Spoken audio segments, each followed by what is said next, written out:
why we always need to be in a ready state for interview even if we are not planning for any switching or organization change.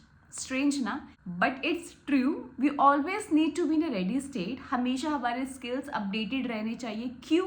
क्योंकि ऐसा नहीं है कि अगर आपने एक बार इंटरव्यू क्लियर कर लिया और आप किसी ऑर्गेनाइजेशन में चले गए हो, वहाँ पर किसी प्रोजेक्ट में लगे हुए हो, बट आप सेम ऑर्गेनाइजेशन और सेम प्रोजेक्ट में ही टिके रहोगे, because you never know, any time your project will get RAM down या कोई भी XYZ रीजन से अगर आपका प्रोजेक्ट बीच में ही खत्म हो रहा है या कंप्लीट स्टेट में हो चुका है, तो आप आ जाते हो बेंच में. अब बेंच में स्टार्टिंग में आना बहुत ही अच्छा लगता है. You will be like very happy कि बट एक्चुअली बेंच पे आना कोई अच्छी चीज नहीं है, क्योंकि बेंच पर आते ही आपकी जो जॉब है वो रिस्क में पड़ जाती है. वैसे भी अभी रिसेशन का टाइम है, कंपनीज वैसे ही इतने सारे लोगों को फायर कर रही है. बेंच पर आना मतलब आप लोगों की जो जॉब है वो बहुत ज्यादा रिस्क में है. फिर क्या होता है? Then you start searching for another project. Search करना स्टार्ट कर देते हो within the same organisation. लेकिन विद इन सेम ऑर्गेनाइजेशन जब आप बेंच पर होते हो और दूसरे मैनेजर को किसी दूसरे प्रोजेक्ट के लिए कांटेक्ट करते हो, तो उस टाइम पर भी ऐसा नहीं है कि आपने उस मैनेजर को कांटेक्ट किया और आप उस प्रोजेक्ट में घुस गए और वहां पर आप काम करने लग गए. It's not like that. जब भी आप बेंच पे आते हो तो दूसरे प्रोजेक्ट में आप ऑन बोर्ड होने के लिए भी एक प्रोसेस होता है. आपका इंटरव्यूज कंडक्ट होते हैं, आपका क्लाइंट इंटरव्यू तो होता ही होता है. ठीक है. अब क्लाइंट इंटरव्यू भी एक काइंड ऑफ टेक्निकल इंटरव्यू होता है और वहां पर भी आपने क्या काम किया, अपने पिछले प्रोजेक्ट में क्या क्या टेक्नोलॉजीज यूज की, क्या क्या आपको चैलेंजेस आए, क्या क्या इश्यूज आए, कैसे फिर आपने उनको इश्यूज को फेस किया, कैसे आपने डिप्लॉयमेंट की, क्या क्या आप यूज करते हो, क्या क्या टूल आपने यूज की, कौन कौन सी सर्विसेज आपने यूज की, हर चीज का एक डिटेल्ड डिस्कशन होता है. ठीक है. तो ये चीजें आप तभी बता पाओगे अगर आपकी स्किल्स जो है वो अपडेटेड है, आपने अपने आप को अपडेट रखा हुआ है. क्योंकि ऐसा तो नहीं है ना कि मान लो आपका प्रोजेक्ट रैम डाउन हुआ या बीच में ही आपको प्रोजेक्ट से रिलीज मिल गया, आप बेंच पर आए, तो आपके पास ज्यादा टाइम नहीं बचेगा खुद को प्रिपेयर करने का कि आप जो है अब सेम ऑर्गेनाइजेशन में भी क्लाइंट इंटरव्यू को निकाल सको. And there are the chances कि अगर आपकी स्किल्स अपडेटेड नहीं है, अगर आपको नॉलेज नहीं है, अगर आप अच्छे से एक्सप्लेन नहीं कर पाए, तो आपके क्लाइंट इंटरव्यू क्लियर नहीं होंगे.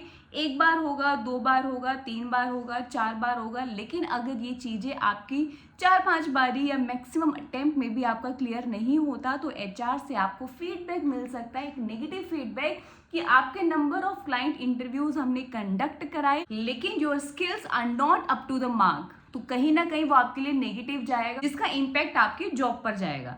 ठीक है. तो अब उस टाइम पर एकदम से खुद को प्रिपेयर करना बहुत ज़्यादा टफ हो जाएगा और आप काफ़ी हद तक अपने आप को प्रिपेयर एकदम से कर भी नहीं पाओगे, क्योंकि बहुत ही शॉर्ट ड्यूरेशंस में आपके इंटरव्यूज कंडक्ट होते रहेंगे. तो हमेशा अपने आप को प्रिपेयर रखो, पहले से ही चीज़ों को सीखते हुए चलो, लर्निंग स्टेट में रहो. क्योंकि ऐसा नहीं है कि जब आपको स्विचिंग करना होगा या आपको सैलरी हाइक लेना है तभी आप सिर्फ इंटरव्यूज आपको देने होंगे दूसरी ऑर्गेनाइजेशन में जाने के लिए. आपको सेम ऑर्गेनाइजेशन में भी इंटरव्यूज क्लियर करने पड़ेंगे प्रोजेक्ट में काम करने के लिए. ठीक है.